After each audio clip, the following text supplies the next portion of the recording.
When you know that you are queer, but your favorite drink is beer, that's gayish. You can bottom without stopping, but you can't stand going shopping, that's gayish. Oh, gayish, you're probably gayish. Well, life's just too short for narrow stereotypes, so it's gayish. We're also gayish. It's Gayish with Mike and Kyle. Hello, everyone in the podcast universe. This is Gayish, the podcast that implores you to consider the environment this Pride Month, and instead of throwing away your rosé bottles, keep them around to use as butt plugs. It's so big. It's your. It can be like a target, like a goal, your stretch goal.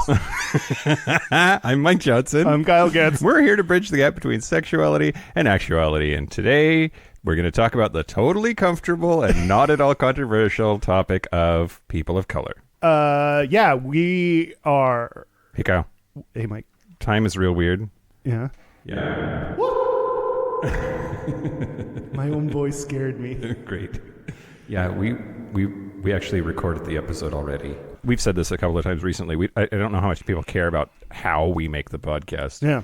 Usually we record on Sunday or Monday, and then the episode comes out on Thursday. But this, we recorded the main episode almost a week ago, and now we're just getting around to doing our part at the beginning. Yeah, so we already know what we talked about, although I kind of forget. I forget too, real drunk, part of it.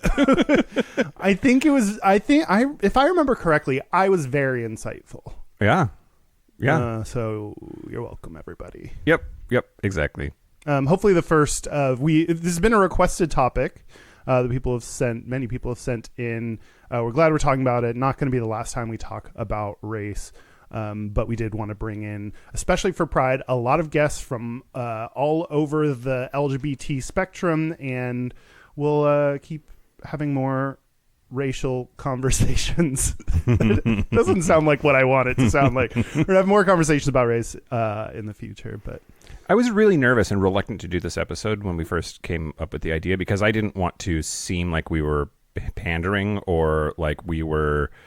like we were just going to have this people of color on for one time and that's it. We did it. Yep. Like, we've achieved our goal. People of color are here, and now we've fixed everything. But something that you said actually made me feel a lot better, which is, we haven't necessarily gone out of our way or done enough, but we've had lots of different kinds of people on the show before, and it's not like it's been just wall-to-wall white people and then this one epised. So, if your family aside, yeah, exactly. It has not just been gay white men.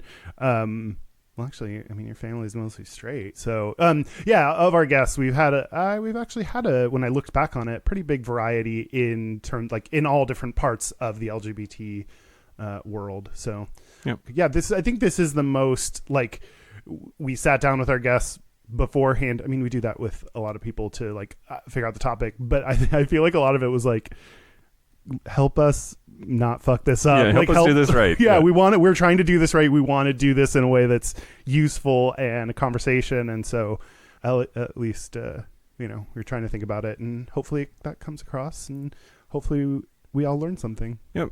And we're not going to do the news this time, just to make room for, more time for conversation. Not that we've ever stopped just having the episodes be as long as we want them to be. But so this isn't a 3-hour episode. We'll skip the news this week. Yeah.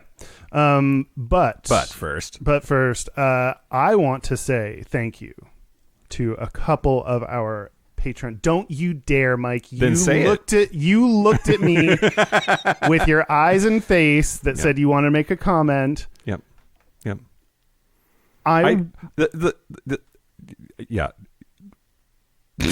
Do I make you self-conscious? I hope not, because with all the shit that I say, you should be. No, no, it's one of those, like, I recognize it's probably one of your pet peeves, but you just need to suck it up and deal with it. Great. So, yeah, for sure. So here we are. Yeah, just like Catholics. You just have to deal with them. Yep. True. Okay. I want to say thank you to Kate Hamilton, a Patreon. Wait, that's a lady name. You don't know. And does she get tickets to Hamilton for having that name? Yes, she gets free admittance. Kate, be friends with us so we can go to Hamilton. And also to any history book. Yep. She gets it for free. She can just take it, which is pretty lucky. Don't you know who I am? I'm a Hamilton. I wonder if she is related in some way to the Hamilton. And also, thank you to Daniel Godfrey. Daniel Godfrey? Any relation to Gilbert? Wait. Thanks for pledging. Wow, that was really good. Thanks. Thanks, Daniel, for all you've done. No, yours is better. Okay, that's fine. But thank you to all of our Patreon supporters. We appreciate you. You're pretty great. We appreciate you. Speaking of which, we have 100 words this week. Before I go into this, though, you all need to send it in a little bit earlier if you have a time-sensitive thing going on. More like insight into how we make the show. We usually record on Sunday or Monday, so if you want it to be on the episode for Thursday of any given week, get it to us like at least the weekend before. This was also a weird one. I feel like we recorded stuff earlier than usual, and so yeah, we couldn't. Anyway. Yep. Anyway, so here we go. Yeah. Oh, so if you are a patron at a certain level, then you get to send in 100 words to be read on the air, and make Mike say anything. Make Mike say anything, and you can do it over and over again too. So like just because we've maybe said your 100-word spiel, feel free to send in more and more. We'll take care of whose turn it is and what's fair, et cetera, et cetera. So here we go. Hey guys, Brandon Pettigrew here, again utilizing my 100 words for my birthday on the 13th, and hopefully in time for this week's episode. It's not. So here goes. But happy belated birthday. Happy belated birthday. Yeah. Holy doot in the poop chute, Batman. It's Brandon's birthday today. He's totes awesome and deserves all the loving today. He also recently moved in with his boyfriend, so it's time for some top-notch BBC slinging and booty popping. Shout out to the Facebook group and also the newly created Snapchat group, Dicks Are Here. Peace and love to everyone. Also, happy Pride. Happy birthday, Pride, moving in and using the phrase poop shoots. Good work on all of that shit. All the things. So many things. Also, now it's very clear you will read the information surrounding the 100 words. Which at my discretion. At your discretion. I mean, your discretion has led you to say it, so be very careful about what you include in messages to us. Yeah. But happy birthday, Brandon. Happy birthday, Brandon. Thanks for the words. And the poop shoot. So gross. But anyway. So should we talk about race? Yeah. Yeah. Oh, wait. After we just explained to them we already did it, I don't think we have to do the pretending. We sometimes do a little bit of pretending on this podcast to work our podcast magic. But how do you feel about the conversation we had with the three guys that joined us? So I thought the dynamic at the beginning was interesting. With most of our guests, we sit down before the show and talk things through. Like, here's what to expect, and here's what's going to, how we go through a lot of stuff in this sort of pre-show chit chat.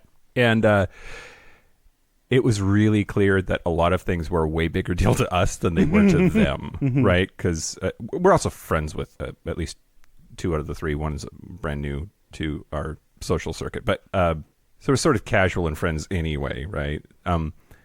But when we were like, hey, should we say this or that, or how do we lead this, or are you guys comfortable with this or that? And like just sort of dumb stares, like, what the fuck are you asking for? Let's just do this just shit. Sit down and record like an episode. Yeah.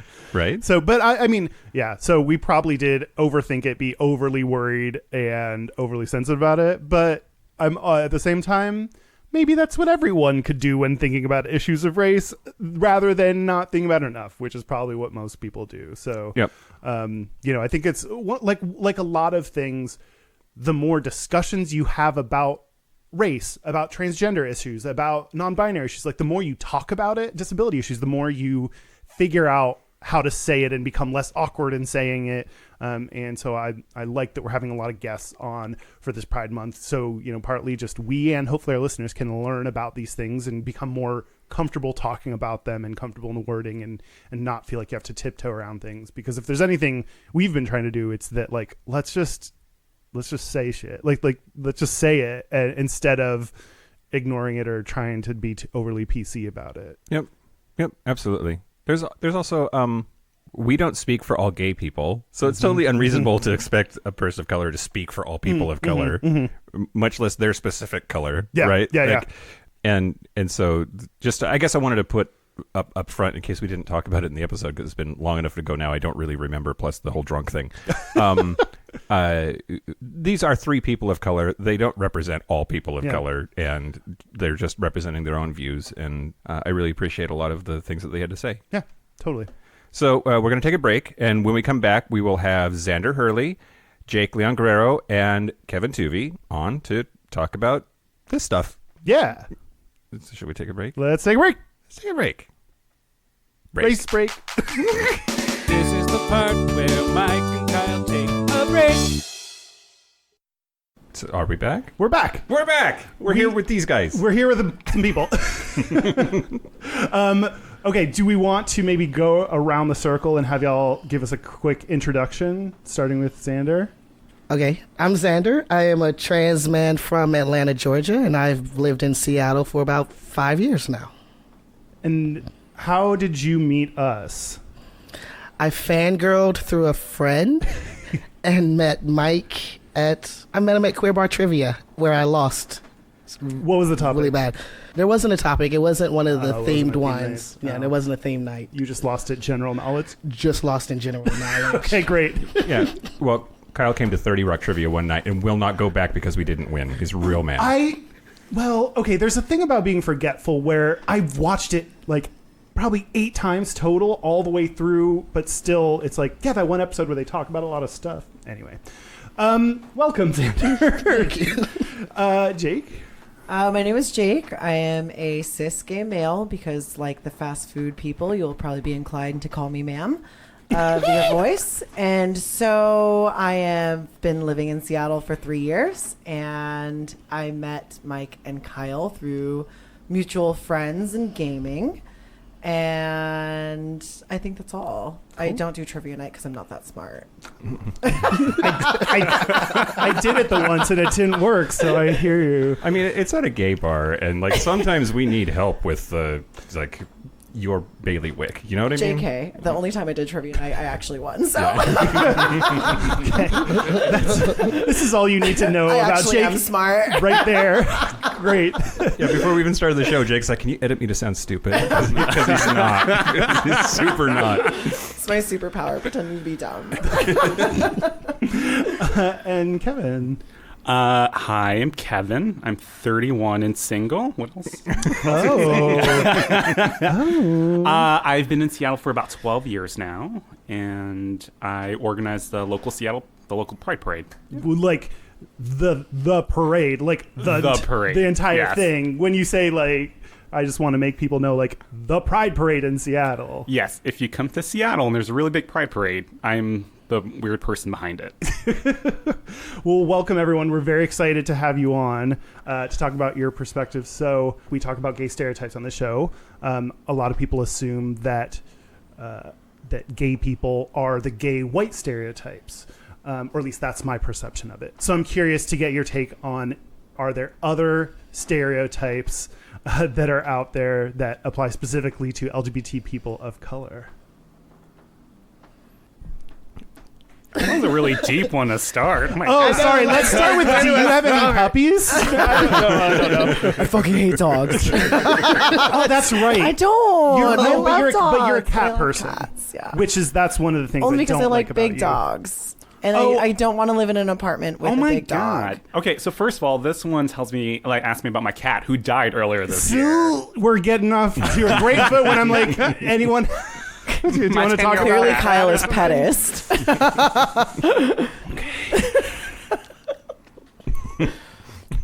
They've turned on Dogs us already, Kyle. Okay. Dogs are better than cats. But anyway. And Brittany sucks. It's on now. Yeah. You're out. You can keep that. You don't have to edit that out. Can I second that? No, you can't. I'm going to take it a step further and say I don't like Beyonce. Oh, me too. But, I mean, they agree. Jake, do you want to weigh in on the Beyonce? I think she's done well for herself. Okay, that's not a ringing endorsement. I can respect somebody as a business person and not like their art. That's true. That's fair. Okay, simmer on the or let it soak in of the stereotypes. We'll go easier. Who's your favorite artist? If not Britney, then whom? Right now, I'm going to say Lizzo. Okay. I really identify with her. What about her? She's just all about body positivity, and she's so positive, and fuck all the haters. Like, I'm appreciating that, especially during Pride season when all the chiseled things come out of hiding and looking all fabulous. And The chiseled things? Yeah. Where the chiseled things are? They're at Pride. And I'm like, I'm hungry. Like, I'm stressed. I need more food to calm myself and drinking. I'm with you there. Like, do all of the like crazy bodied people just stay home and they like work all year just for the week of Pride? It's what it feels like. Like, I see, like, where did you come from? What box shipped you here? They might be I traveling agree. from like LA or something. From LA for sure, right? Like that's I mean, they get to work out year round. I mean, technically we could here too with gyms, but like outside. Speaking of LA, you are like spent some time in LA, huh? I moved here from LA, yes, actually.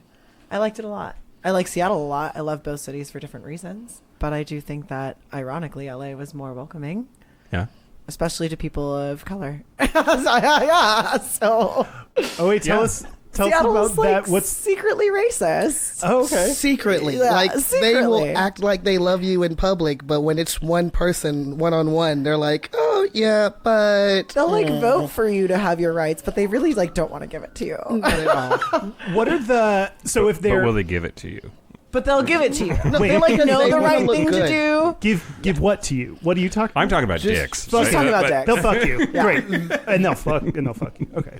Wait, when you say people are secretly racist, what are the things that you're like, oh, you sound very supportive, but then you said this thing? It would definitely has to be like the way people's behavior on public transit or in the streets. Like, even if it's just like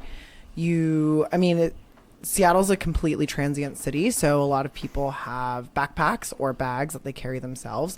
And if you look around and see the way that people look at a person of color with a backpack versus a white person with a backpack, it's completely different. And then I also work retail, so I see a lot of these things and notice a lot of things. There are people that get asked for their RDs with their checks when they write one versus other people that don't. Or even with their cards, which it's like usually in retail, it's pretty much a solid ground. If you're using any sort of check or credit card, it has to be required that you ask for an ID. But there are certain people that don't get that. So you definitely And I'm going to say white people that don't get that. Correct. Okay. Correct. Or at least less as often. But you do have a lot of SJWs in the city as well that will call it out right in front of the grocery store, right in line, and ask the cashier why they asked one person to show ID and the other person not to. So ironically, that was not me, because I know that's the next question. But Xander, I feel like you were going to say something about like just Seattle. Secret racism. Yeah. No, racism. I feel like that a lot of people here in Seattle want to be liberal. They want to be loved by everybody. So when it comes to voting, they vote the way they know is politically correct. But in private, they don't agree with those views. They don't agree with those things. And just like you said, I can walk down the street. I remember one day I used to work overnight, and I was just walking home because the buses were stopped running. So I had to walk home from downtown. And these people would stop and be like, hey, are you working? Are you selling drugs? What? And I'm like, no, why do you think that? And they're like, well, you're black and you're here late, so you must be selling drugs. No, I don't even know what drugs look like. I'm like one of those good people. I'm sorry for you. Yeah, I'm actually one of those good people that have never done these things, and I couldn't even tell sugar from cocaine. Like, I don't know those things. When you but sniff just sugar, think- it hurts more. I wouldn't know. Sugar's more coarse. I I don't like anything up my nose. So, Noted. I've been downtown, walking around downtown by myself, and no one's ever approached me. And yeah, I'm sure. But I on the regular, if I'm downtown late night, they assume that I am out there working. Is there a type of person that does that? Is it like Only always white people. Okay. Only white people. Black people and any person of color, I don't know what it is. They just know that I'm walking with a purpose. Whereas white people will stop me and say, hey, what you got? What you selling? Well, nothing, sir. I don't do that. Okay, so I'll be the dumb white person. That blows me away, right? That it makes sense. Like, I'm connecting the dots and hearing what you're saying, and I believe it. Like, don't get me wrong. Like, that checks out as something I can see totally happening. It just is so foreign to my experience, right? Like, being super privileged to walk down the street and not get talked Asked to if like you're that. selling It's drugs, really, Yeah. like, what would you say to somebody who just doesn't believe that kind of casual racism exists anymore because they're out there? Lucky you. Yeah. Like No, that's a great answer. It's just the life that I live, and I'm not going to be upset at other people for not having that experience, but just know that it does happen. It's almost normalized for us, right? Which is sad. Yeah, it's very normal. Like, I wasn't surprised that it happened. It just happens. Yeah, I think sometimes it's a little more. It's not so like hidden. I shouldn't say favorite. It's not my favorite thing, but what happens most common to me is that I've noticed lately that I'll be walking down the block, walking my dog, or just carrying my backpack, like walking home, and if I encounter, and it typically is an older white woman. She'll actually cross the street if she's walking down the same block as me. And I do have like a serious face on. I grew up in New York, and so I look tough, like don't show weakness as you're walking through the street, so you might get jumped. You have an epic beard, which probably doesn't help your. Thank you. I've been waiting for you to compliment it. Maybe if I acted that way, she'd stay on the same side of the street as me. If you go, hey girl, hey. But it is so disheartening. Like, I love puppies and kittens. I wouldn't harm a butterfly. I organized the fucking Pride Parade, and like time after time, I see these women who see me walking down the block, and they make it a point to cross the street and walk the same direction as me. It's really shitty sometimes. Well, not all the time. It's shitty all the time, but it happens all the time now, and I'm used to it, so it is what it is. But so you say all the time now, like that's changed? Is that a new thing? Is that a recent thing? Is that a Seattle thing? Because you've been here a while. Like, yeah. What has it changed? Is that part of what you're saying? Maybe part of it is that I feel that I'm much more vocal about it now. I feel empowered that I need to be that change, and I need to call people out on that stuff when it happens. Otherwise, it's going to keep on happening. Ma'am, walk your ass over here. Right? Linda. On the other hand, I feel that people are more empowered now, like these racists and people who have these prejudices feel that they can do these things and they can be more vocal and more outward about their biases because of the current administration. And not to get too political. No, it's Trump. Fuck him. Yeah. Oh, 100%. But even in Seattle, you see these. There's like a MAGA rally coming up on the same day as Trans Pride in Seattle. So, like, these people are coming out of the woodwork, and so you have to call them out on it when you're in a safe zone and you can run really fast. I will preface it with that. That's terrifying that you have to I know. I have mace in my car, just in case. Oh, no, I was taught to fight as a child because I was black in Atlanta. Like, I was taught to fight.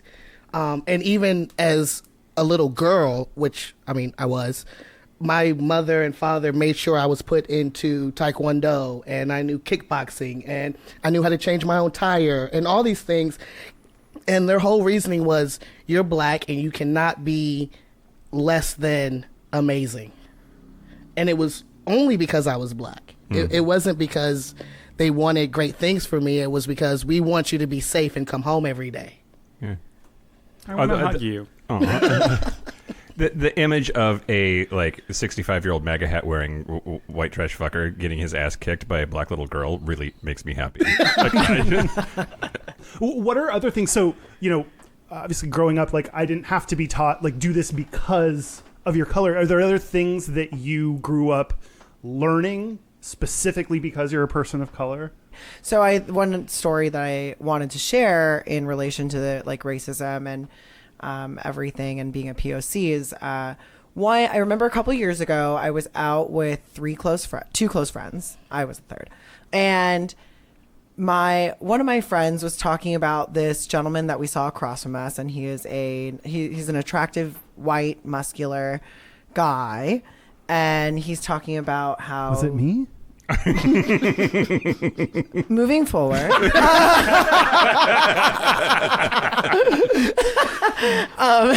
But he's talking about this guy and how he's in a relationship and blah, blah, blah, blah, blah, so he can't like sleep with him or be with him. Anyway, it comes to the end of the story, and he goes, yeah, and shockingly, he's with an Asian. For those of you who can't see me right now, I'm half Asian Pacific Islander. So I kind of did take that to offense. And I was like, well, why would you use the word shockingly? And he's like, oh, well, I was like, because that's kind of a racist statement. And he's like, I'm not racist. I have a lot of POC friends. I was like, well, that's also a racist statement. And he's like, well, I'm not racist. Like, I'm not saying you are racist, but you are saying racist things. And this is a cis gay white male. And unfortunately, that community has a reflection complex to where they think that if they see another muscular white gay male, then that's exactly what they're supposed to be with. They're not supposed to be with an Asian or a black person or a Mexican or a Latin. They're supposed to be, because they have been epitomized as the beauty and the attraction of the gay community. I mean, not just the gay community, it's also in the straight community. But specifically now, because the gay community projects a lot of heteronormative standards into things that we are trying to fight against and be against. We're like pro this and pro that, but we really don't necessarily live by it at the same time too, which is I think the point that we were trying to make with Seattle Secretly Racist. I don't think that they actually believe differently. I believe that they vote that way because they believe that is the correct thing, but I don't think that they fully live by it. Do I think that they are outwardly racist on purpose? No, I just think that they're voting for things that they don't understand why they're voting for them for, which is why I wanted to tie it back to this story, because this person is also extremely intelligent, votes the way that I believe that a person should vote if they want a progressive country that believes in the rights of women, POCs, and any other sort of minority. But then when it comes to him talking about dating and the gay community, he is shocked that a muscular white male is with an Asian. And so as we dig further into that conversation, he's like, well, it's not the fact that he's Asian, it's the fact that he's just like not attractive. I was like, but you are associating Asian with unattractive, which is still racist and not okay. So even though you mock people on their Grindr, Scruff, whatever profiles for saying mask for mask, white for white only, you are still living by that when you're saying that you're shocked that a white muscular hot guy is with an Asian. It wasn't the fact that if you called his boyfriend unattractive from the get-go, I would have just been like, whatever, his boyfriend's unattractive, cool, whatever. Maybe he has like a fine personality and cooks well or something. Who cares? It's not my fucking business. It's not my business. Whatever you're in love with is whatever you're in love with. But you didn't say he was unattractive from the beginning. You said he was Asian. And that's what makes it racist. And I'm seeing head nods, so I want to ask about dating Girl. No? Okay, nope. We got to break out the wine for that. Yeah. Good wine. more rosé. Should we do refills? This Here's is a the great tequila. I'm currently dating somebody, and he is white and muscular and attractive. And I'll second all of those statements. Yeah, he's genuinely a nice person And a sweetheart, yeah. Yeah, he's a sweetheart. Is it me? Moving forward. And it's funny because we play dodgeball together quite frequently, and there's different reactions when people figure out that we're dating, because For those of you who can't see me, I kind of have like that seal body, you know, like those memes of like the seals where they're like, like patting their bellies. Yeah. You know? Horrible. It's cute. The seal's cute. Why is that horrible? The seal's adorable. But saw you in drag this weekend. Thighs for days. I mean, there's nothing getting in between those thighs. Absolutely nothing. But there's different reactions, and some people are like, oh, I can totally see that, yada, yada, yada, because they know us and like a lot of our foundation. Whereas a lot of people will just go, oh. When they say Like, that, do you know, like... I know exactly you what know they're they thinking. They're mean? like, you're not athletic, or I'm like, bitch, I just killed you. Like, I just killed you. That's softball. Yeah. Oh, that's true. Okay. So my experience with dating, I can't really put into the race thing because most men won't date me because I'm trans. So I'm never able to separate whether it's because I'm trans or because I am black. But I will say that I do have a friend who is a black guy and won't date black guys.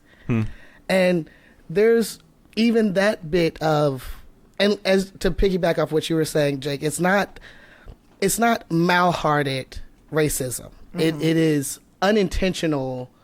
These are just the stereotypes that I grew up with. This is what I was taught. This is what I saw people around me do and think. But he was adopted. He'll correct me when he listens to this if he wasn't. But was not raised in a black family. So he doesn't date black guys. I'm like, well, why? Well, because, I'm just not attracted to them. But one drunken night, we definitely, tried to make some things work. It didn't work, but we tried. And he was like, I don't know why I'm attracted to you. And I was like, well, maybe because you like my personality. Maybe it's because we're friends that you liked me and it wasn't about my race. But that... It can be on both sides. It can be white people saying, oh, white should only go with white. But then there's also black people who refuse to date within their own race. And I can only speak on black because I am black. I'm not Asian, Hispanic, Middle Eastern, none of that. I can only speak on me, but I do have friends here in Seattle who won't date within their own race because that is not what society says is attractive. And to me, that hurts even more because that's a self-hate. Yeah. And for self-hate, that's just like, I'm going to tell you guys something that really upsets my heart. I had a cut buddy for about 3 years. I don't know what that is. A fuck buddy. Oh, fuck buddy. Yeah, I said Okay. cut, but Yes. I'm from Atlanta. It's a cut buddy. Yep. Okay. Look, slang. Don't ask me. No. I'm glad to get the clarification. Yeah, no. 'cause, Cut buddy, fuck buddy, same thing. like, Just we cut carve buddy. salami together. It's Look, fantastic. I can say the word. I can say the word cut buddy to my mother and not fuck buddy, so I tend to say cut got buddy. it. Yeah. But we were laying in bed one night, and he wakes me up at like 4:30 in the morning to get a little morning thing going. Right, it was great. Afterwards, he turns on this podcast and it's talking about the swastika and Nazis and Germany and how they are. Just listen. I see your face. Just listen.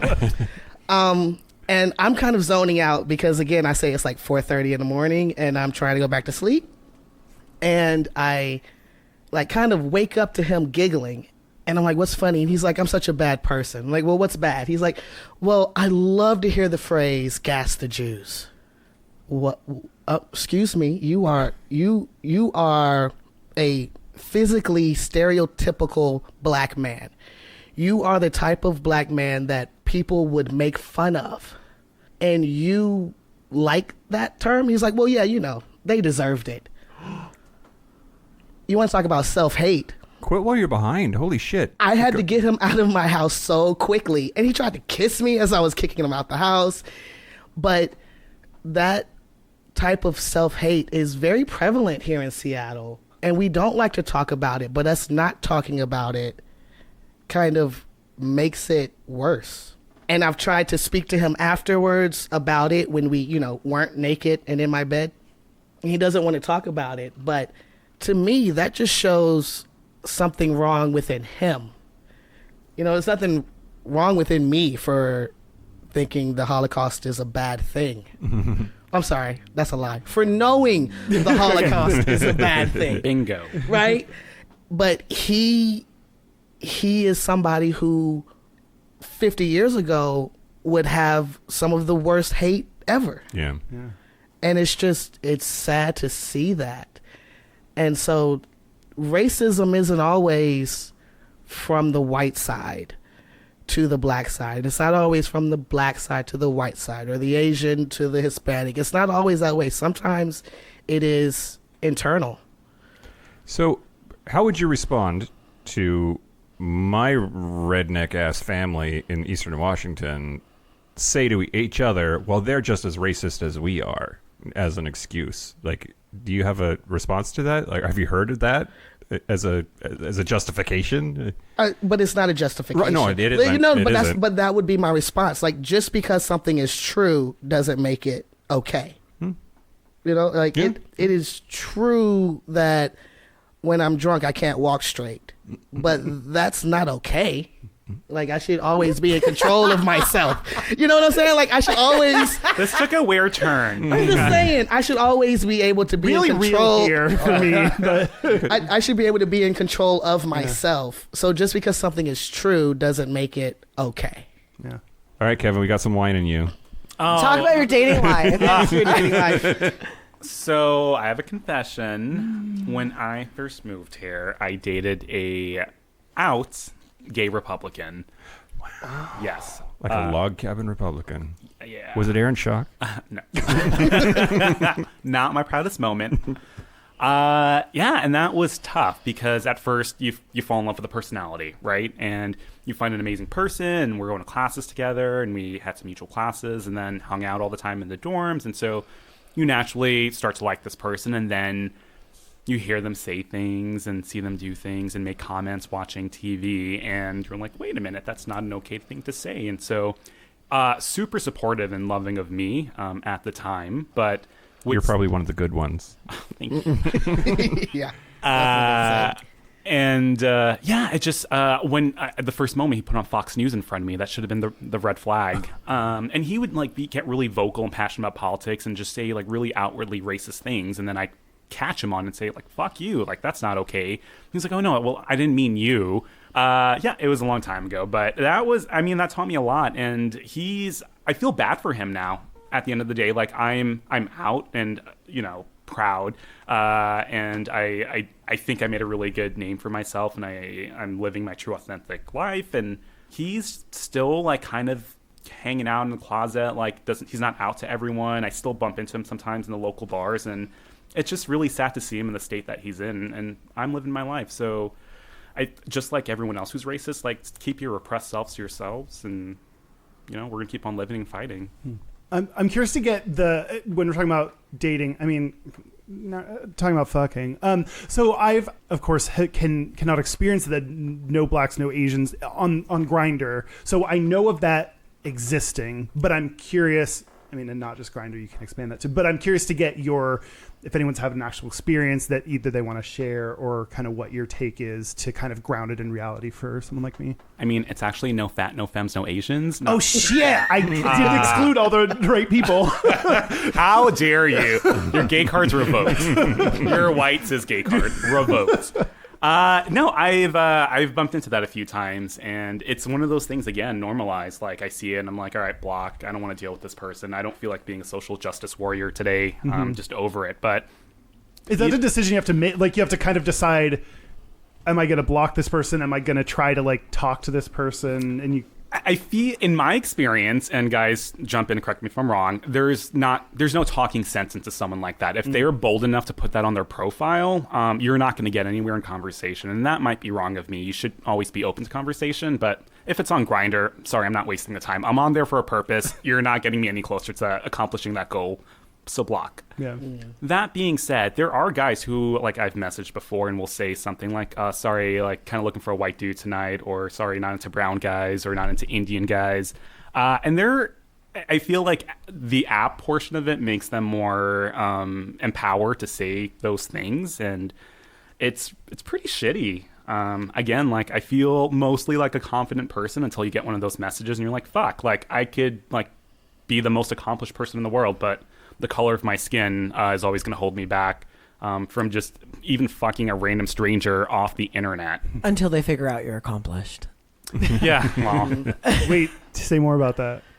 I mean, so the stereotype would be if you are not white, you're probably not accomplished. So if someone was to see a certain race on the street or whatever, it might just be an automatic assumption that they don't have anything going on for them.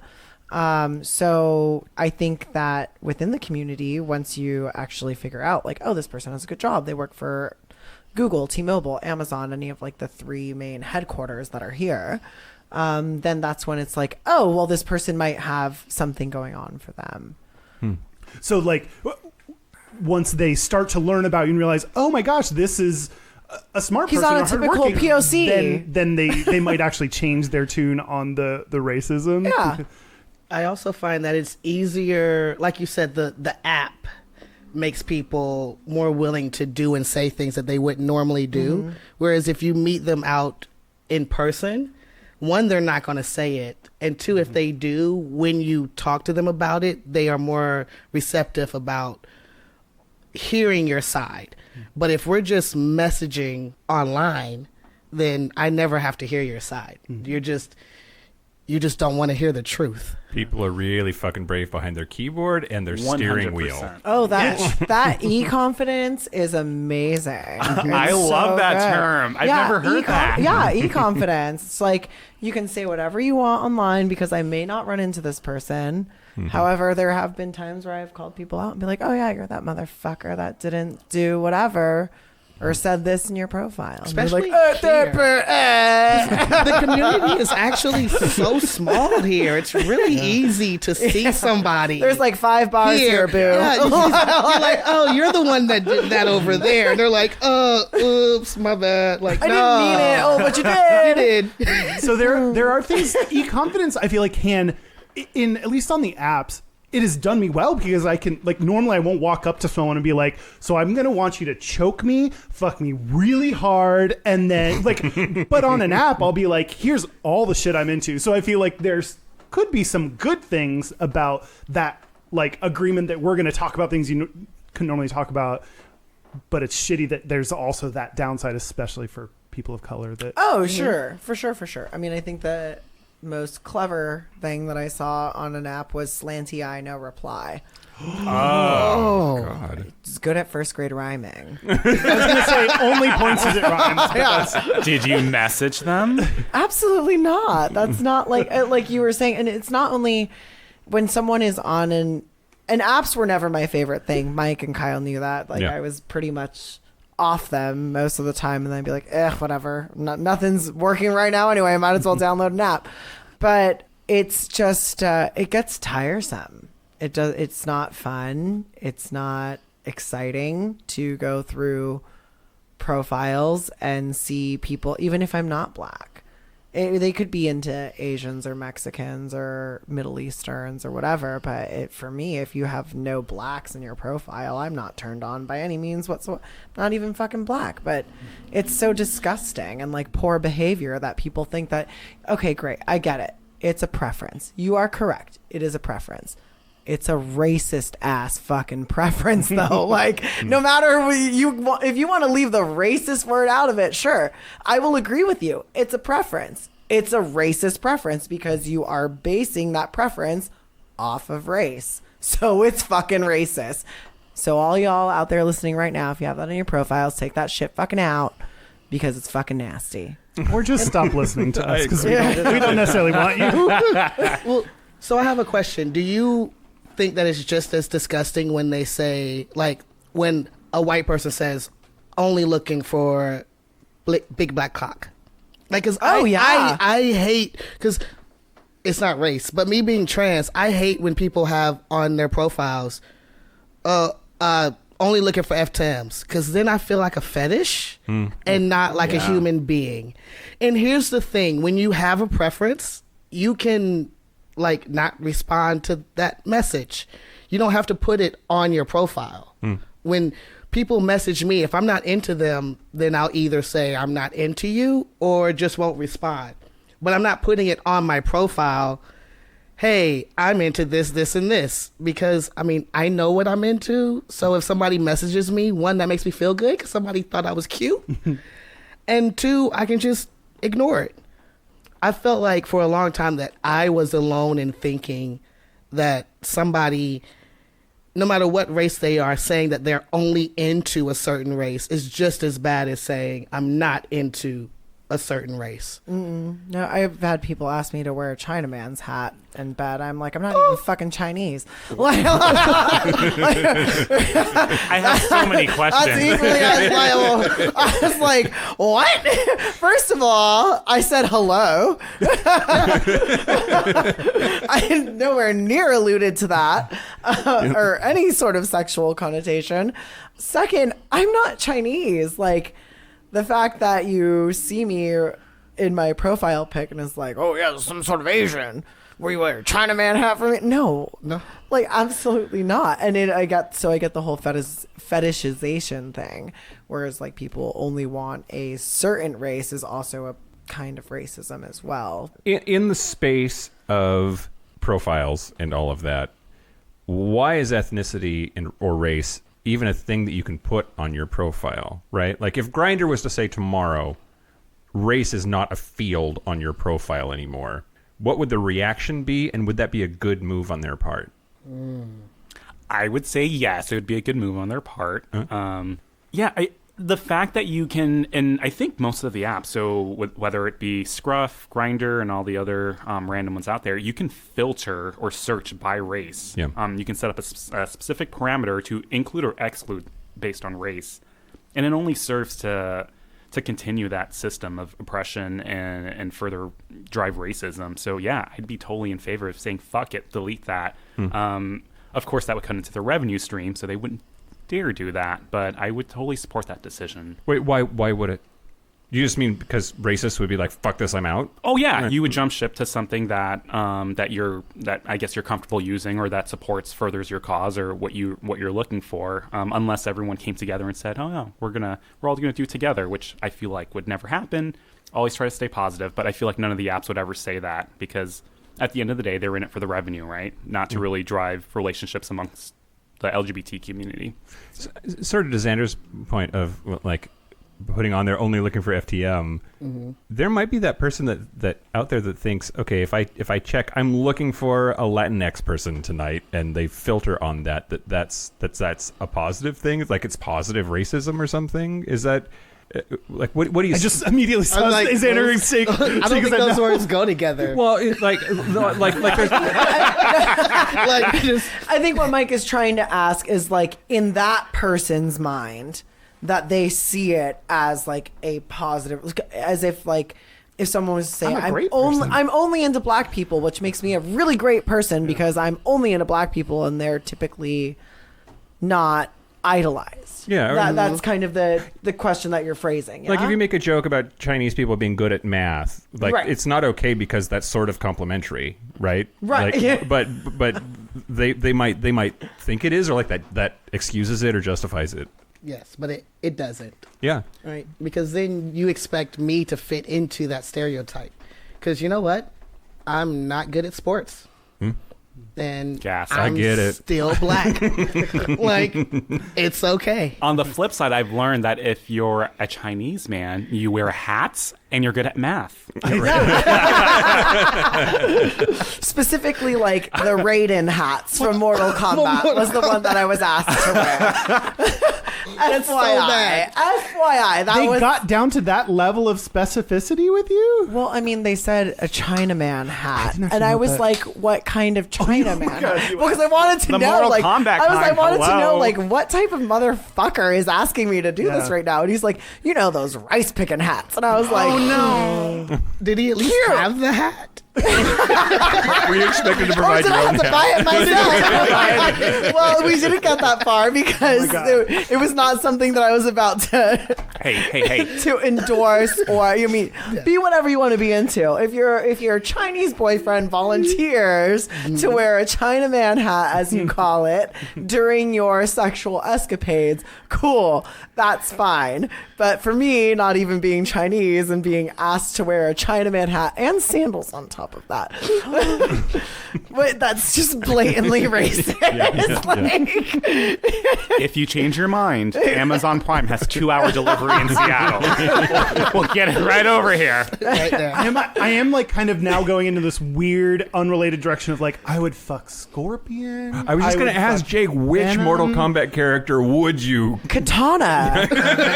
I knew you would my know. I God, knew you would come know. That's who you would on. dress up as, or you would want someone else to. Either or, I You- guess. Oh my god, you could be Katana fucking Katana was Katana. like fucking badass though. She would fuck you up. She would totally fuck you up. That or Sindel, because Bondage isn't that bad either. I don't know who that is. Sindel was the one with the hair whip. She would like she had the black and white hair in the Scream. She was in Mortal Kombat I might have 2, not. 3, Oh, okay. No. 3. I believe it was 3 actually. Need to go home and rewatch all Yeah. the movie. And she was pretty badass, but her throw would be that she would wrap you up in her hair and she'd fling you along. So That checks out. yeah, a little bit of restriction never hurt anybody.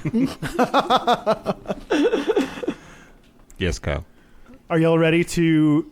What was the first question I asked? Now I forget a bit. Stereotypes. Stereotypes. Yeah. Are there? My presumption is that gay stereotypes are white gay stereotypes. Do you think that's true? And are there other stereotypes about gay people within people of color that we don't know about? I don't think that any of the stereotypes that apply to POCs in the gay community are any different than the stereotypes that apply to POCs in the straight community. I think they all transcend. I think that they all translate. Racism Yeah, transcends.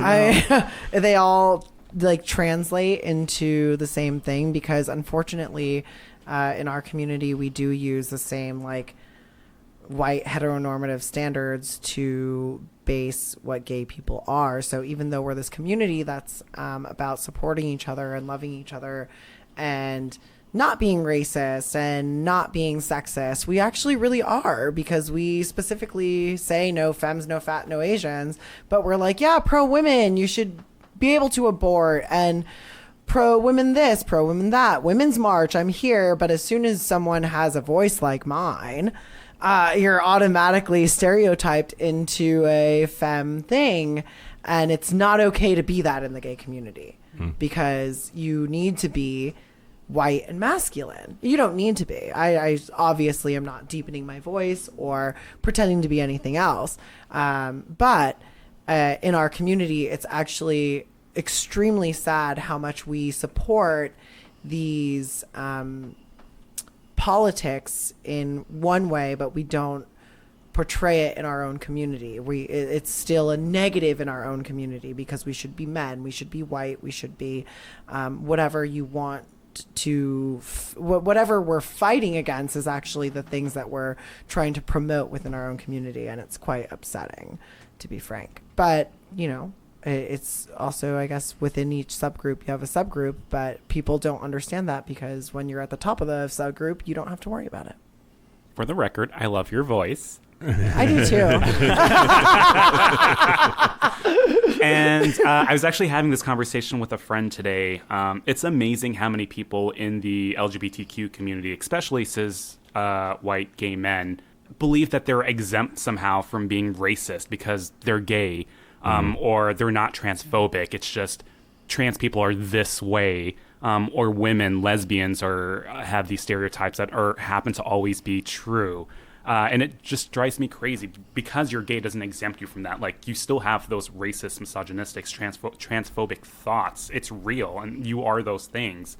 You just don't realize them, or you're giving yourself an exemption card just because you feel it. So it drives me nuts, and it happens all the time. And in my opinion, one of the worst things that you can do is be a part of a marginalized community and help oppress or further oppress another marginalized community. And I just got into this crazy discussion today with a friend who is a a cis white lesbian female, and one of her friends who works for a major firm and is Puerto Rican just went off about just all these horrible things, and I won't get into all the nitty-gritty details. I'll take us super off topic, but somehow coming from a marginalized community, it exempted him from being homophobic just because he was from Puerto Rico and he understood things about these communities. And we just got into, she was super hurt, and we got into this discussion, and at the end of the day, that person's not going to get it. We tried to support and we try to educate, and some people will accept that and some people won't, but I think these guys need to do better. A different direction. We're talking about the racism within the LGBT community. I don't know the right way to ask this. How is it different being gay and a person of color? Like, what is it like in your communities with other people of color? Oh, we're not supposed to exist. From where I grew up, gay people aren't supposed to exist, which is why in Atlanta there's a very big DL community, or down low. And it's because black people aren't supposed to be gay, especially men. You're not supposed to be gay because then that makes you vulnerable to even more hate. So you're already risking, well, you're not risking your life. Your life is already, you're already treated differently because you're black. So now if you, in quotes, choose to be gay, then you are now giving more reason for bad things to happen to you. Yeah, is that about safety, or is it about oppression? Like, or is it both? I think it's both. I don't think it's a separation of them. I think it started out with safety, and the generation before me and before them, I think they did it out of wanting their sons to come home safely, but it's still oppression. It's still saying you can't be you because, and that's not okay. But that is where the community is. And I know that I was blessed. I have a very good supportive family, but there are certain people in my family that are not supportive at all. And when I had to come out as a lesbian first, and my father was like, "Oh, so that means you're not going to give me any grandkids." Well, that was the first thing out of his mouth. Not anything about me or my life and how it was going to be. It was selfish. It was, oh, so now I'm not going to do this. And I was like, well, I mean, lesbians have kids. I don't know who told you otherwise. Well, then I come out as trans a few years later, and he's like, oh, so now, again, selfishness. And it was, he disguised it in this, I want you to be safe, and it's not safe for black people in Atlanta, so it's definitely not safe for LGBTQ people, black people in Atlanta. But the whole thing of pride is us saying, I don't care. I would rather look at myself in the mirror every day and love who I am than to have this false sense of security. Preach. How is he now? I don't know. I invited him to my graduation, though. Which is coming up. Congratulations. Thank you. I'm so excited. On the next episode of Gayish.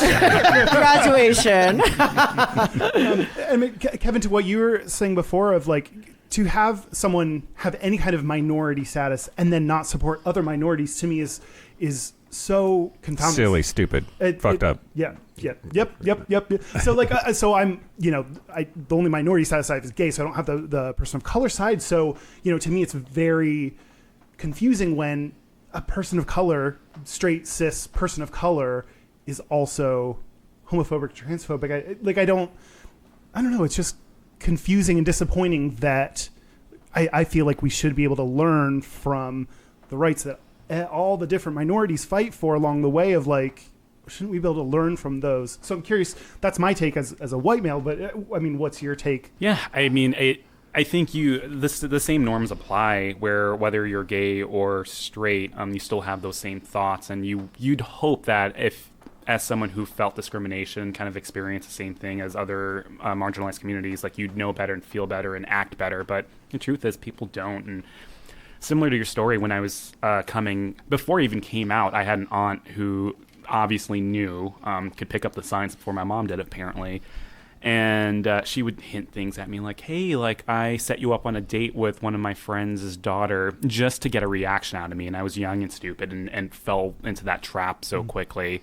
And then when I overreacted, she'd say, gay people, and she'd go right into this whole gay people get AIDS, and gay people have sex in their buttholes and would go into these terrible stereotypes where I don't know where she got it from, because quite frankly, they were just not. Straight people love to say butt sex. Oh my God, they do, because they wish they were getting some.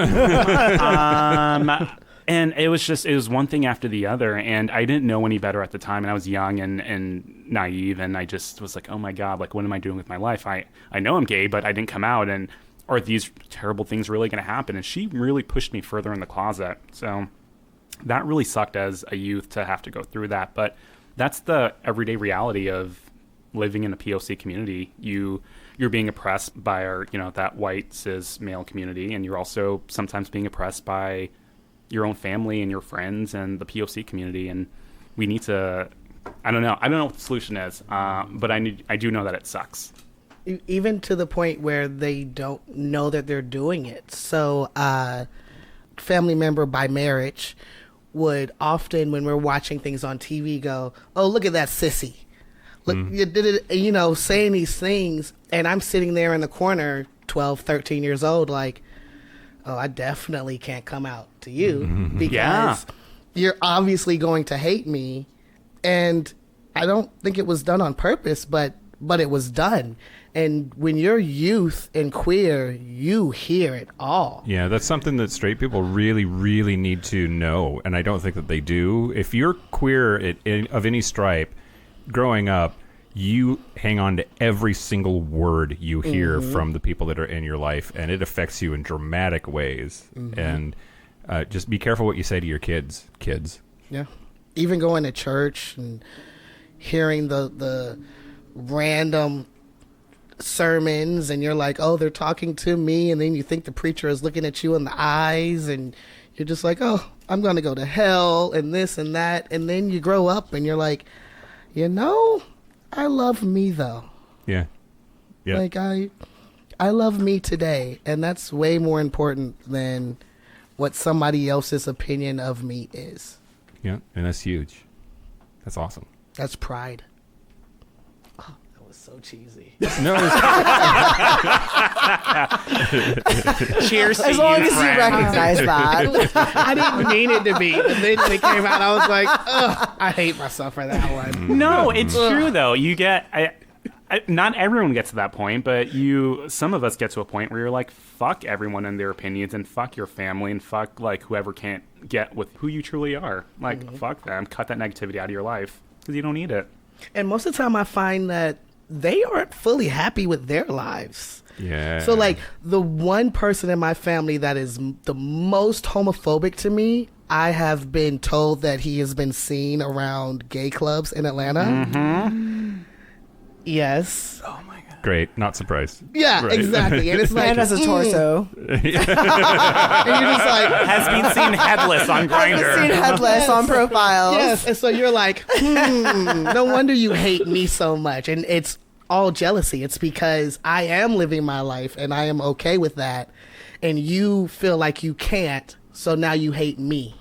Yeah. But then that just kind of makes you feel a little better because you're like, I'm doing it right. Well, it's a sort of a version of what I see, again, my racist redneck family back home doing. It's like, no matter how shitty their life is, at least they're not black, or at least they're not Latino, or at least they're not whatever. Like, it gets this sense of, my life fucking sucks, but at least it's not. Fill in the blank, right? And it's almost like that's what racism is about, is feeling better than for no justifiable reason, right? I don't have an ending to that sentence. I just thinking. I know loud. it was like I was building. We were getting there. And then We still love you, Mike. Great. some of us. What is, I'm gonna. We've been talking about the negative aspects. What are some of your favorite things about being a queer person of color? Ooh. I mean, I get specialized parties. What? Fucking bomb ass party. Yes, like, Wait, you know. what specialized parties? Because there's like, now you want me to think of names. I mean, of don't them. give them this all the Night secrets. crush. I know, I can't tell you. This is. Wait, what'd you say? What? Huh? I mean, I literally got an invitation on Facebook that said a secret POC party. Yes. So, you know, Okay. there are some Now things- we're getting. Now we're getting racist. I just want to know what secrets you have that I don't, and we're getting there. No, there's secret parties. I don't know about you guys, but there are certain looks that I can give to people without white people knowing what we're talking about. I can have a full conversation with some people without opening my mouth, and you two would sit here and just think that we're just looking at each other. What's an example of like what would the conversation entail that we don't know? Yeah, what'd the note say? What? Yeah. Do you see the way he's looking at me? Oh shit! Bingo. Is it right now? Oh, okay. But I always assumed that white people had that too. I don't know if that's exclusively black. I just feel like there are certain cultures. No, because they're allowed to talk. Oh, shit. Right. Oh. Right. Well, my variation on that was their heads are so far up their asses they don't need it. Right? I guess mine isn't specific to the LGBTQ community, but I love my culture. First of all, I fucking hate those checklists where it's like, check your race and ethnicity or whatever. Like, I don't know what the fuck I am. Like, how am I supposed to pick it off a list? But what I do know is that both my parents were born in the Caribbean. My mom's family's Indian, and my dad's family's half Portuguese, half Irish. And through that, like, we just have this fucking crazy background of, like, cuisines and language and just culture and arts that I love talking about sometimes, depending on how deep the conversation's going. But it's really cool stuff. And even, like, the food part of it, like, I'm a foodie, you can't see, but got my tummy. I love eating, and I love the different foods that when I go back home to New York that my family makes, because you cannot get it anywhere else, and it's a blend of all these different different types of cuisines. So like a Chinese, Caribbean, Afro American, and it just keeps going. And it's amazing. And you know, Sally rolls in with her pasta, and it's just not the same. I am sorry. Not a fan of the mayonnaise-based salads. No. But it is really cool to have that cultural background and be able to talk about it and experience it and live it to an extent. Not so much in Seattle, but when I go back to New York. So that is the fun part for me. I grew up whitewashed, so I grew up in predominantly white communities. And I think that the positive from that, though, was the fact that I learned about racism at a very young age. And it kind of became a norm, I guess, as we've been calling it. But it honestly kind of prepared me for coming out and being gay at the same time, too, because at that point, it was like, people already hate me because I'm brown, so what the fuck do I care if they hate me because I'm gay? So, like, here's another one. Add that to the checklist, bitch. Like, still getting here groceries at Trader Joe's with you, so, like, we're all here. Like, so either be mad about it or get out of my way, because I don't give a fuck. So I'm so happy that you said that, because I grew up in a city called Powder Springs. And my high school was 95% white, 5% everything else. And so me growing up... like Seattle. me growing up in that community really did. It made me prepared to just live life. And especially in Trump's America, it prepared me. I don't know if I would be at such a good place as I am right now if I had grown up just around people like me. You know? I'm would've been about a to little blow bit your harder. mind. My high school was 95% people of color, 5% white people. Wow. I bet y'all had great pep rallies. Well, y'all didn't call you didn't call them pep rallies. No, there were no pep rallies. Pep rallies.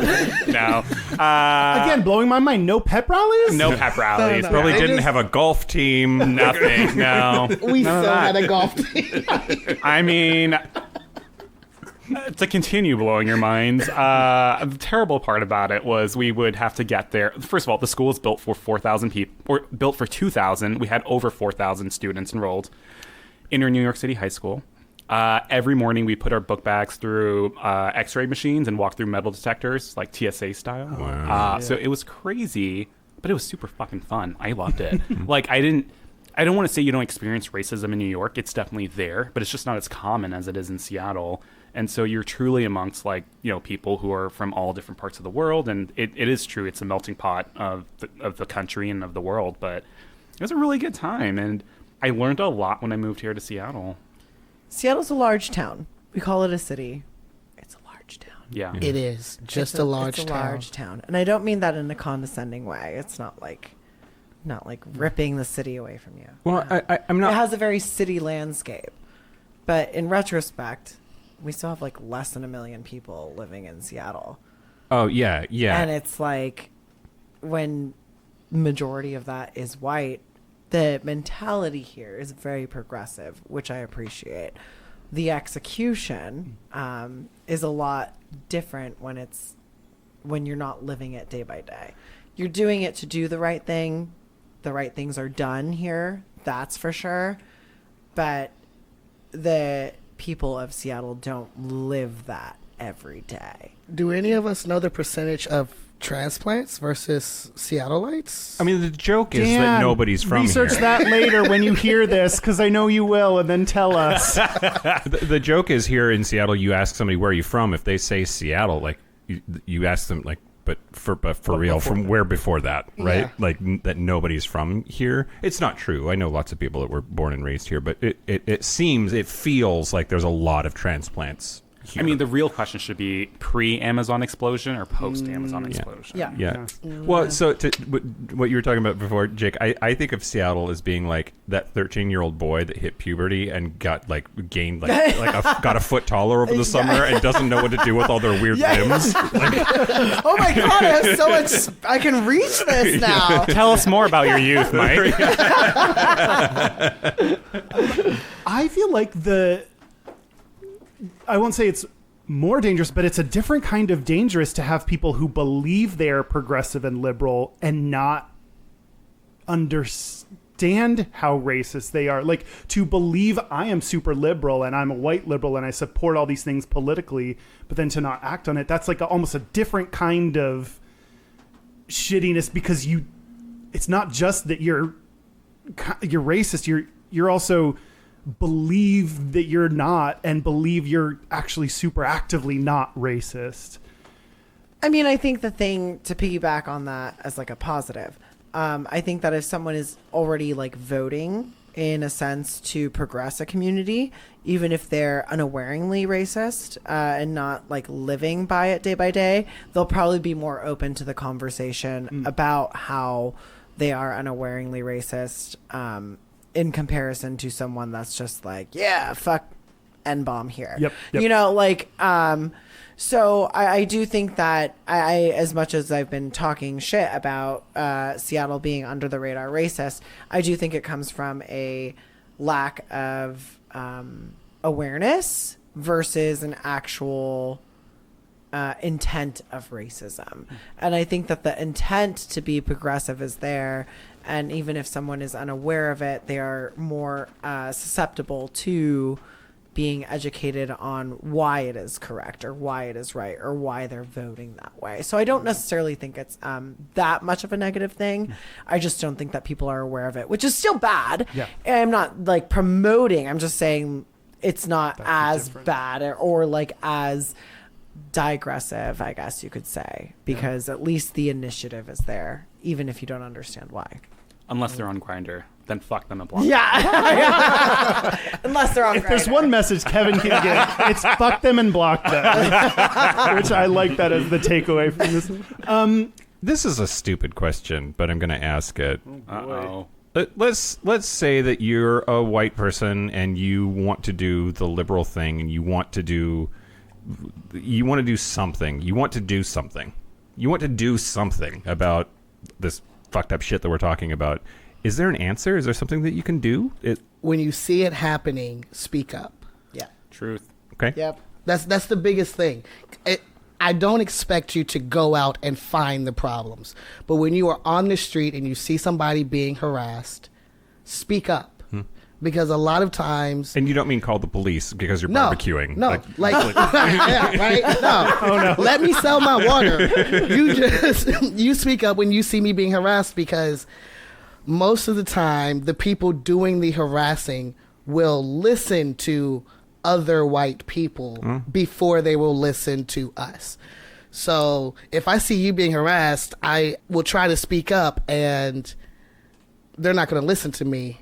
But if one of you two go and speak up, then they'll be like, oh, maybe I look bad to this person who I identify with, and be more willing to listen. And it stinks that is a thing, but that is what I found the most is every time I've been in an harassing moment, when I had somebody white step up for me, it's gone down a lot smoother and just easier.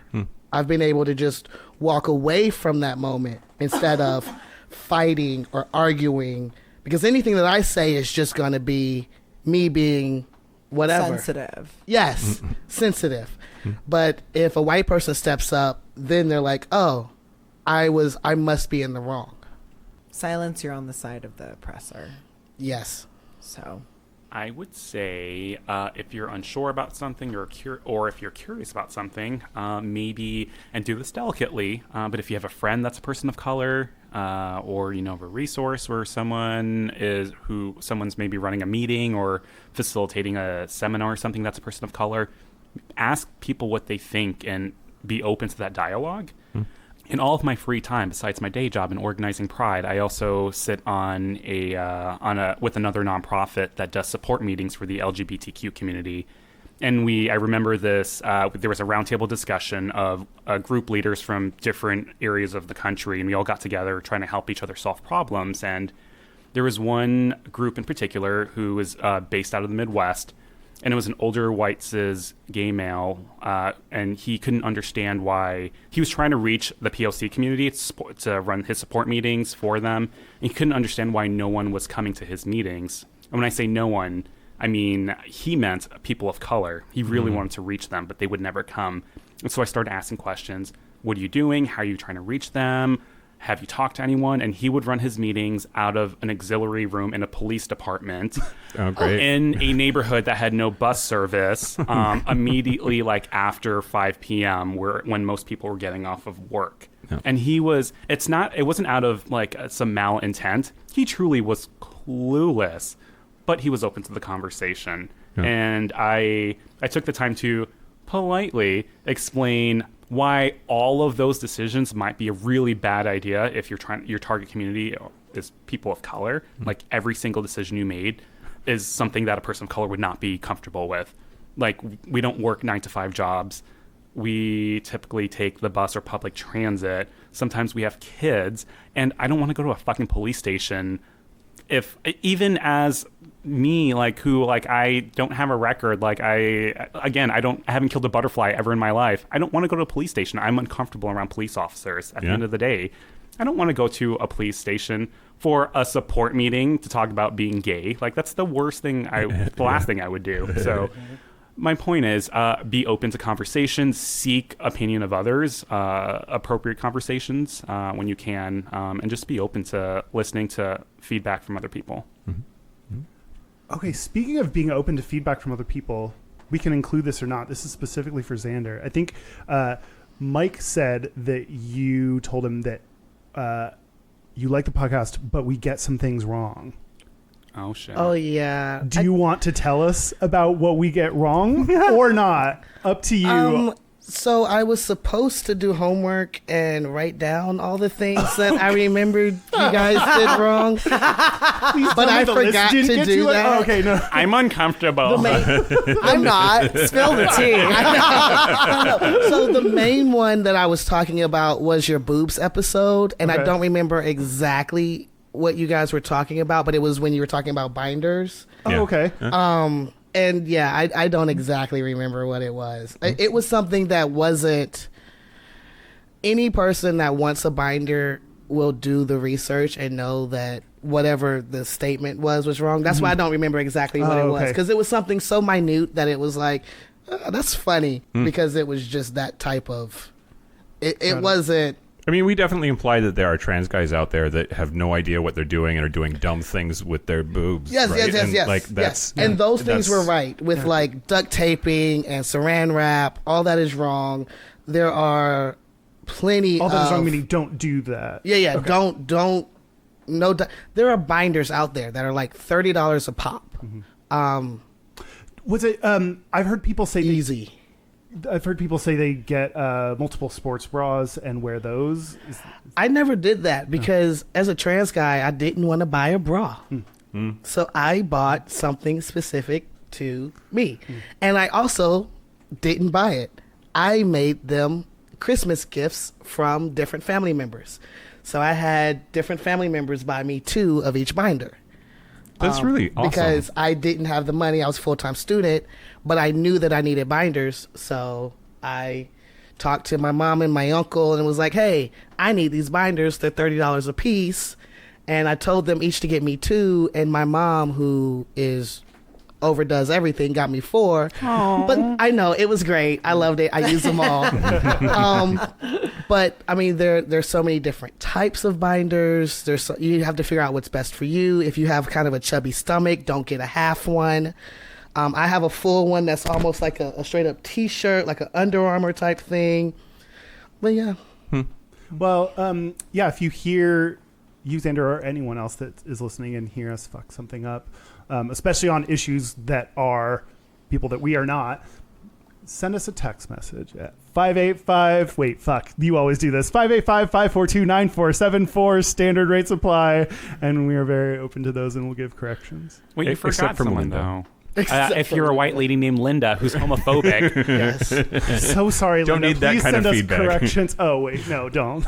Sorry, stop being you. Okay. Linda. You guys just can't handle the truth. Jack Nicholson called it. What was her number again? Ew, moving on. So should we take a break? Yeah, let's take a break. Let's take a break. This is a part where Mike can count. Take That's fantastic. This is the part where Mike and Kyle take a break. okay, I got my straight thing. Can I Let's do ask it? What? Are we back? We're back. Good job. That's fantastic. Second time in a row, someone else has asked Mike if we're back, and I love it because he surprises me sometimes. And it's, anyway, yeah, we're gonna do our gays and straightest. We're going to do our gayest and straightest, but first, Shit, we didn't ask y'all to. Okay, so I said they could. Oh, that's true. If y'all had anything you want to plug, promote, you want people to find you, not find you, whatever it is, now's your time. So, Jake. I have nothing. Nothing. Great. Find Jake in person if you are Don't lucky. find me. Don't find Jake. You'll probably hate me. But I'll probably hate you more. No, I'm kidding. I have a morbid sense of humor. God. And a deep Calm hatred of down. humanity. Apparently. I mean, it's been a letdown so far.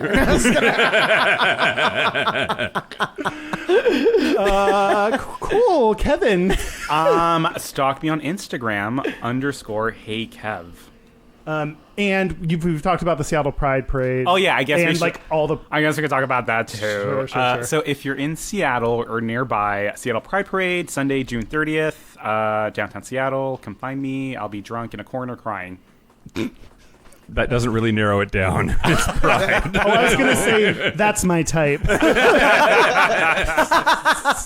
Did I mention I'm single? Oh, okay. Hey, have some rosé. We'll talk. Let's see those tears. No, Xander?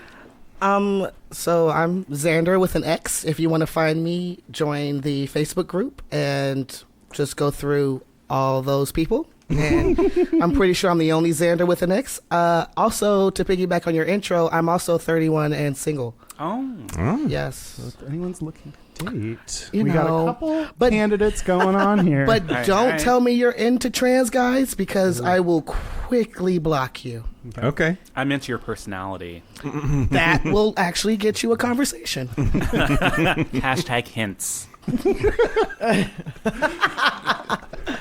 Our website is gayishpodcast.com. all of our social media is at Gayish Podcast or /Gayish Podcast. It is Twitter, Instagram, Facebook, YouTube. Yeah. Our hotline, you can leave us text messages or voicemails, unless you're Linda. It's 5855-GAYISH. That's 585-542-9474. Standard rates apply. And our email address is gayishpodcast@gmail.com. Yeah, it is. Join our Facebook group if you want to chat with Xander. That's Xander with an X. With an X. Okay, great. Okay, cool. Let's start with Kyle and go clockwise around the table just to make it super easy. Is that all right? Okay, yes. Yeah. Mike and I, again, I never know how much logistics we need to go into, are recording 2 episodes in a row, so I mentioned on the last episode I hung out with my dad. I still just hung out with my dad this weekend, so my straightest thing is when we were at the hotel we were staying in, he turned on ESPN, and we watched ESPN in the hotel for a couple hours. A couple hours? Do you even know what you watched? We watched. Good question. Fair question. We watched track and field.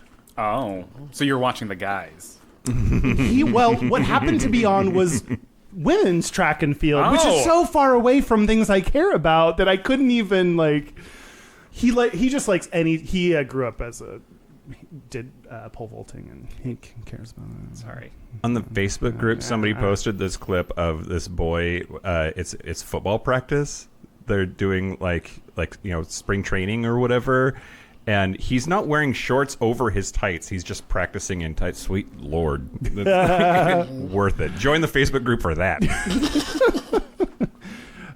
Okay, my gayest thing is being at the zoo. I use a lot of metaphors. The literal zoo with animals, like just going around and like seeing animals. Butt fucking. So not Club Z. They were not Club Z. Been there, not this weekend. But like seeing bears and like not. I was taking a picture of, which I posted to Instagram, of like bears just want to have fun, and I was like, this is funny. And I took a picture, and my dad was like, why are you taking that picture? And I was like, okay, let's tell you some things. Like just being at the zoo is just an enjoyable gay experience that straight people might not understand. All right, Kevin, what do you think? All right, so I'll start with my straightest thing. It's not very exciting, but I was very excited about it. So my dryer broke, which is an issue because I do laundry almost every day. I'm a psycho. And I didn't want to call my landlord because he would raise my rent. Which is illegal. It is, but we live in Seattle. All right, go ahead. Yeah, I know. But I fixed it on my own. I took apart the electrical thing, and the fuse was blowing. I'm already excited. And I figured out, I ordered a new fuse off the internet. I Googled schematics. I put the new fuse in. I might have broken a few things. Might have gotten shocked here and there. Yeah. However, it now works, and I can do laundry again, and there is a lovely load in my dryer as we speak. That's a really weird way to explain this. I know. Are there dryer sheets in there too? What? With that load? There's a lovely. Always use protection. Lavender scented. In my gayest thing is I was clubbing with my friend Linda a couple weeks ago. Not the same Linda that left us hate mail. Different Linda. This is Pasta Lady Linda. Apparently, like most of her followers are gay men, so y'all probably know who she is. She's going through a divorce, so we went out to a wine bar and killed about 4 bottles of rosé, and then went clubbing at our place. Met some hot guys from Salt Lake City. Almost ended up in 3-way, but then one of them had a nervous panic attack, and they ended up leaving. So it was an almost gay thing, but Did the other one say it's not you, it's him?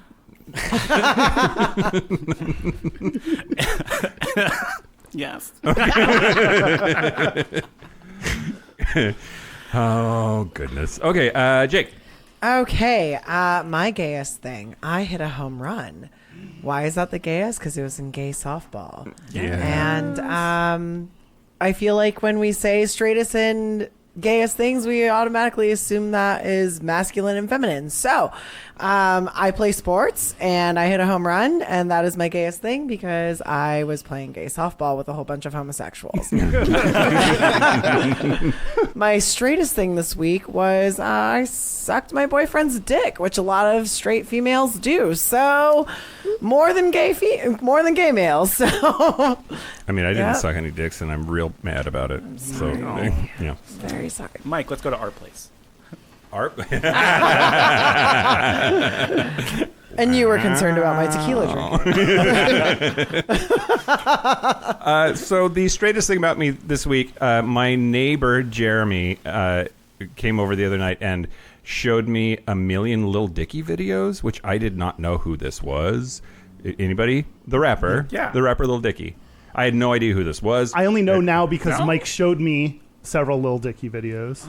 I get the impression that because it's me and this straight guy next door, like totally devouring the whole catalog of this rapper I'd never heard of, that just made me feel really bro-y. And yeah, that was great. But He also talks about like a lot of his songs are like He talks my about dick and I'm fucking a penises chick a and I'm lot. like yeah, but like yeah. And then the gayest thing about me this week, he has a new video about the Earth, and I can't watch it and not cry, which might be about my medication. Don't know, but like it's just this. I know like, it's definitely your medication. You didn't want to cry about that? No, Fine, fuck you. Fine. It's all about like we're killing the Earth, and maybe we shouldn't, and like I mean, we are. we are. Yeah. Okay, Xander. So, my straightest this week was I had a mental breakdown. Yeah. I had a breakdown, and it's straightest because I couldn't talk to anybody about it. Oh, yeah. Like all of my friends and everybody, I did one of those posts on Facebook, one of those like anonymous, like not anonymous. Were but, you vague booking? Yeah. Okay. I was vague booking. Okay. And a couple people caught it. Most people didn't because I normally don't do I don't do social media at all. But that was my straightest, my little breakdown for no reason. Like my life is good, so I shouldn't be breaking down. My gayest was that I met Mike at Queer Trivia and I fangirled my ass off. Like when I was introduced, I almost couldn't speak, and then I went and had a couple more drinks and came back and was like, oh my God, let me tell you how great your podcast is. Like, it just makes me feel like all these feelings inside. Like, oh my God. So yes, that was my gayest. Although you kind of came back up later with like and another thing look on your face, and I was like, what is going to happen? And then it was lovely. I was going to say, but it was good stuff. That was, it was really awesome. After a couple of drinks when I came back and was like, and another thing, you're amazing. Aww. Like, it was very, yes. So that's it. A special thank you this week to y'all, Xander Hurley, Kevin Toovey, and Jake Leon-Guerrero for being here. Really, really, really appreciate it. Thanks for having me. Yeah. Sure, no problem. Well, thanks for having. Yeah, I didn't want to speak for other people. Well, I second that. Yeah, thanks to Rosé for keeping me going. Yeah. Thank you, Linda, for giving me a good laugh. Oh, Thanks Linda. to Linda. Thanks All the Lindas out there. for every Linda. All Lindas, we love you all. This has been Gayish. I'm Mike Johnson. I'm Kyle Getz. Until next week, be butch, be fabulous, be you. See you next week. See you next week. Happy Pride. Happy Pride, everybody. Bye. The music's playing right now, so there's like...